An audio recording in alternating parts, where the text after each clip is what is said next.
Students, आपका ये final project जो है 8th क्लास का इंग्लिश का ये आ चुका है और इसमें मैं बताऊंगी आपको कि ये कैसे हैंडल करना है और इसके अंदर क्या करना है। फर्स्ट क्वेश्चन देख लेते हैं। 5 सेंटेंसेस आपको सिंपल प्रेजेंट टेंस के लिखने हैं। सिंपल प्रेजेंट टेंस के आपको 5 सेंटेंसेस लिखने हैं। Question number 2, simple past tense के आपको 5 सेंटेंसेस लिखने हैं। तो आप जो प्रेजेंट टेंस के टेंसेस लिखेंगे उन्हीं को आप बाद में पास्ट में कन्वर्ट कर लेना, तो ये आपके 5 पास्ट टेंस भी हो जाएंगे। Question number 3, right 5 sentences using phrasal verbs. तो फ्रेजल वर्ब्स को यूज़ करके आपको 5 सेंटेंसेस बनाने हैं। तो इसके अंदर आप जैसे मेक ओवर या गिव अप, इस तरीके के फ्रेजल वर्ब्स यूज़ कर सकते हैं। गिव अप का मतलब होता है हार मान लेना और मेक ओवर का मतलब होता है कि किसी को सजाना, किसी चीज़ को सजाना। ठीक है, तो इस तरीके से आप सेंटेंसेस बना सकते हैं। और फ्रेजल वर्ब्स जो होती हैं ये 2 वर्ब्स की मिलकर एक फ्रेजल वर्ब बनती है, 2 या 3 वर्ब्स की मिलकर। और इनका जब ये आपस में जुड़ती हैं तो फिर इनका मतलब कुछ और ही निकलता है। जैसे गिव अप का मतलब होता है, गिव का मतलब होता है देना और अप का मतलब होता है ऊपर, लेकिन जब ये दोनों एक साथ मिल जाती हैं तो इसका मतलब होता है हार मान जाना। ठीक है, तो ये जब 2 वर्ब्स मिलती हैं फ्रेजल वर्ब्स तो उनका मीनिंग कुछ और होता है। तो इस तरीके से आपको 5 सेंटेंसेस बनाने हैं। नेक्स्ट है क्वेश्चन नंबर 4, राइट 2 पोएम्स। तो भाई ये थोड़ी सी गलती हो गई है इस क्वेश्चन में। पोयम नहीं लिखना चाहिए था, क्योंकि जो सुनामी चैप्टर है ये चैप्टर है एक्चुअली, ये पोयम नहीं है। तो आप इस चैप्टर में से कोई एक पैराग्राफ जो है वो उसको कर्सिव हैंड राइटिंग में लिखेंगे। बाकी मैकेविटी द 1 या 2 पैराग्राफ लिख लेना, ठीक है, सुनामी का मिनिमम 2, क्योंकि पोयम जो होती है वो 2-3 पैराग्राफ्स की होती है, 2-3 स्टैंजाज होते हैं उसके अंदर एक्चुअली। तो अब सुनामी के 2-3 पैराग्राफ आप लिख लेना, ठीक है, कर्सिव हैंड राइटिंग में आपको हैंड राइटिंग लिखनी है। और साथ में मैकेविटी द मिस्ट्री कैट, इसको पोयम को आपको उतारना है इन ब्यूटीफुल कर्सिव हैंड राइटिंग। अब कर्सिव हैंड राइटिंग क्या चीज़ होती है वो मैं आपको दिखा देती हूँ। तो इस तरीके का कुछ पैटर्न होता है कर्सिव हैंड राइटिंग का। इसमें जो वर्ड के जो अक्षर होते हैं ये आपस में मिले हुए होते हैं, लेकिन जब वर्ड खत्म होता है तो आपको गैप देना होता है, फिर सेकंड वर्ड स्टार्ट करना होता है।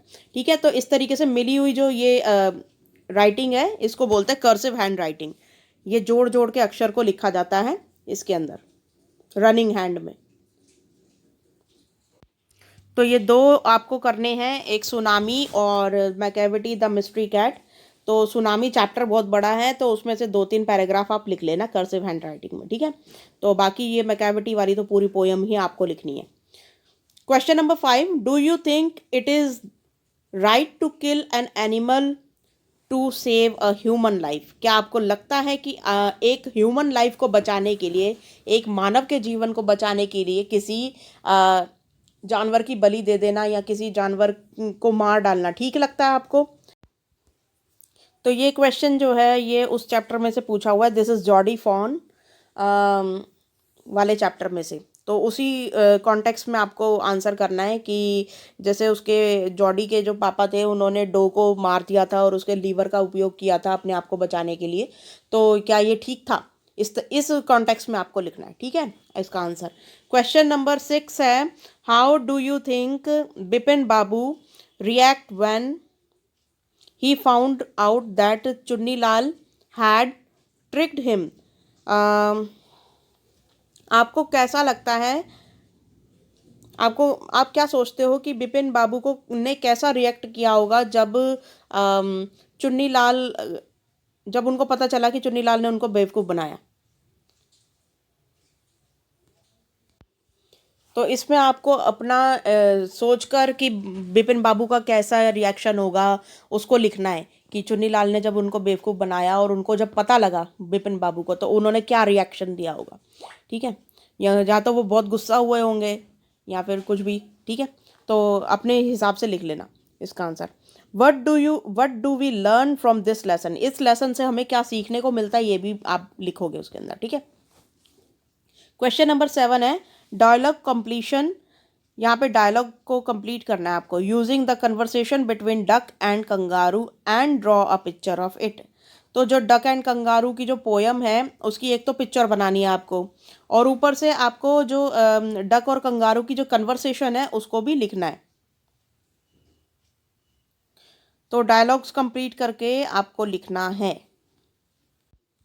पहले तो आप डक के बारे में लिखोगे कि डक कैसे ग्रीट करती है कंगारू को, फिर उसके बाद कंगारू अपना हालचाल बताता है, फिर उसके बाद डक बोलती है कि मैं काश पूरी दुनिया घूम सकती, तुम तो बहुत अच्छे हो, तुम पूरी दुनिया कूद कूद के घूम लेते हो। तो वहाँ पे फिर वो बोलता है कि चलो मेरी पूंछ पे बैठ जाओ, मैं तुम्हें ले चलूँगा। फिर वो बोलती है मैं अपना सामान तैयार कर लूँ। इस तरीके से आपको मतलब वो पूरे जो है डायलॉग्स जो हैं उसको लिखना होगा इंग्लिश में, ठीक है। तो ये डायलॉग वाइज आपको लिखना है, और फिर उसके बाद उसकी पिक्चर भी ड्रॉ करनी है। ये बहुत ईजी काम है, हो जाएगा। नेक्स्ट है क्वेश्चन नंबर 8। आपका वाइवा होगा 10 मार्क्स का। इसमें आपको अपना एक्सपीरियंस बताना होगा इंग्लिश के अंदर, इन इंग्लिश लैंग्वेज, कि आप कैसा फील करते हो कि 2 साल जो आपकी ऑनलाइन क्लासेस हुई हैं 2020 से 2022 के बीच में, आपने क्या सीखा उसके अंदर, और आपको कैसा एक्सपीरियंस लगा ऑनलाइन का। और 2 साल बाद जब आप स्कूल वापस आ रहे हो, जैसे कि 2022 में जो आपके स्कूल खुले हैं, अब आप स्कूल आ रहे हो, तो अब आपका कैसा लग रहा है, तो हाउ डू यू फील। तो ये पूरा एक्सपीरियंस आपको इंग्लिश में बताना है अपना। और जो आपकी इंग्लिश की टीचर होंगी वो आपका वाइवा लेंगी, मतलब आपसे पूछेंगी, आपको आंसर करना है इंग्लिश में बोलकर, और साथ में फिर आपके उसी वक्त मार्क्स लगेंगे 10 में से, ठीक है। तो ये जो आपका 8th क्लास का जो प्रोजेक्ट वर्क है या असेसमेंट है, वो इस तरीके से आपका कंप्लीट होता है। ये 7 तक आपको जो क्वेश्चंस हैं ये घर से करके लाने हैं, 1 to 7। बाकी 8 नंबर जो है वो आपका वाइवा होगा, जो कि स्कूल में होगा, ठीक है। तो all the best to all of you. Thank you.